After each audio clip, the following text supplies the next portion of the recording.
Pain is inevitable in life. It's going to happen whether you like it or not. But what you do with that pain is entirely up to you. You can either choose to let it define you, or you can choose to rise above it and push past it. The difference between people who live in mediocrity and people who accomplish great things is the latter. The ones who have accomplished great things, they embraced the pain and they pushed past it. The pain didn't go away, but they did. And that's exactly what I want you to do today. In today's video, I'm gonna be sharing with you 6 steps that will help you push past pain and embrace the struggle. No. Acknowledge your pain. The first step to pushing past your pain is to acknowledge it. We've all heard the phrase, the first step to recovery is admitting you have a problem. And the same is true when it comes to pushing past pain. If you try to ignore your pain or pretend like it doesn't exist, it will only get worse, and it will only make it harder to move forward. So the first thing you need to do is acknowledge your pain. Accept that it's there and allow yourself to feel it. Only then can you begin to heal and move on. To identify the source of your pain. Once you've acknowledged that you're in pain, the next step is to identify the source of that pain. What is it that's causing you to suffer? Is it a physical injury? Is it emotional pain from a broken relationship? Or maybe it's the stress and pressure of your job or school. Whatever it is, you need to get to the root of the problem so that you can address it properly. Sometimes the source of our pain is something we've been carrying around for a long time, something that we haven't dealt with properly and has festered into a bigger issue.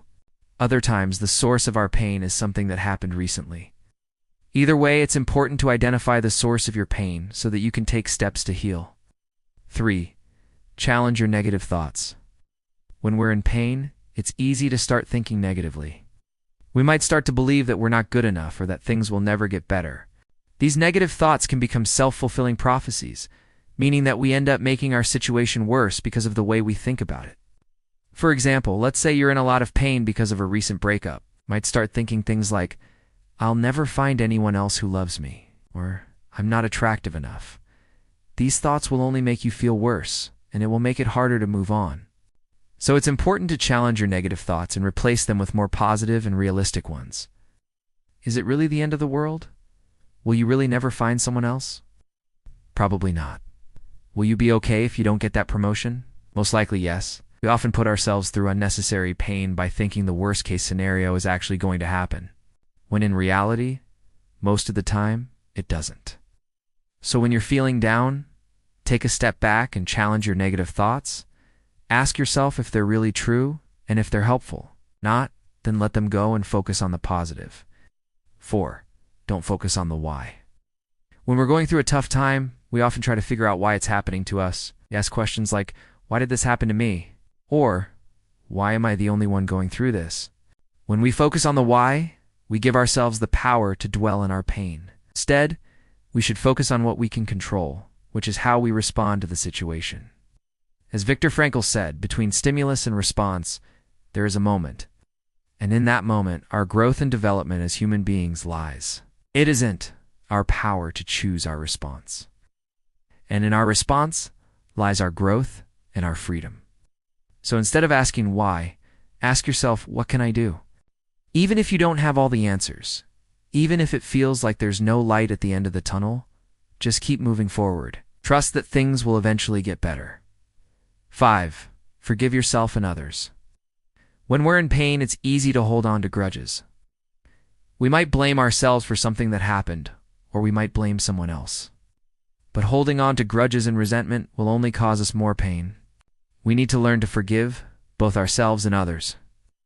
This doesn't mean that we condone what happened. It doesn't mean that we forget about what happened. It simply means that we choose to release the negative emotions associated with the event and move on.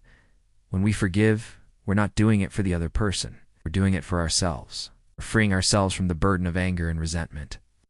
And that's why forgiveness is so important. When we let go of our anger and resentment, we open ourselves up to healing. We allow ourselves to feel the full range of emotions again, including joy, love, and happiness. We also open ourselves up to new opportunities and experiences. When we're holding on to a grudge, we're closing ourselves off to the world. We're not open to new experiences or meeting new people. But when we forgive, we're setting ourselves free. We're allowing ourselves to live a life full of joy, love, and happiness. 6. Focus on what you can control. When we're in pain, it's easy to feel like everything is slipping away from us. We might lose control over our emotions, our relationships, and our lives in general. But the truth is, there are still some things that we can control. And focusing on these things can help us push through the pain. First, we can control our attitude. So no matter what is happening in our lives, we always have the power to choose how we respond. We can choose to focus on the positive, or we can choose to focus on the negative. But ultimately, it's our attitude that determines how we experience life. Second, we can control our actions. Just because we're in pain doesn't mean that we should just sit around and do nothing. In fact, taking action is one of the best ways to overcome pain. When we take action, we feel like we're in control of our lives again. We feel like we're not just sitting around waiting for things to happen to us. Finally, we can control our thoughts. Our thoughts have an incredible amount of power over our emotions and our behavior. When we focus on negative thoughts, we only make our pain worse. But when we focus on positive thoughts, we give ourselves the strength to push through the pain. So what can you control in your life right now? What can you focus on that will help you push through the pain? Write it down and make a plan. Then take action.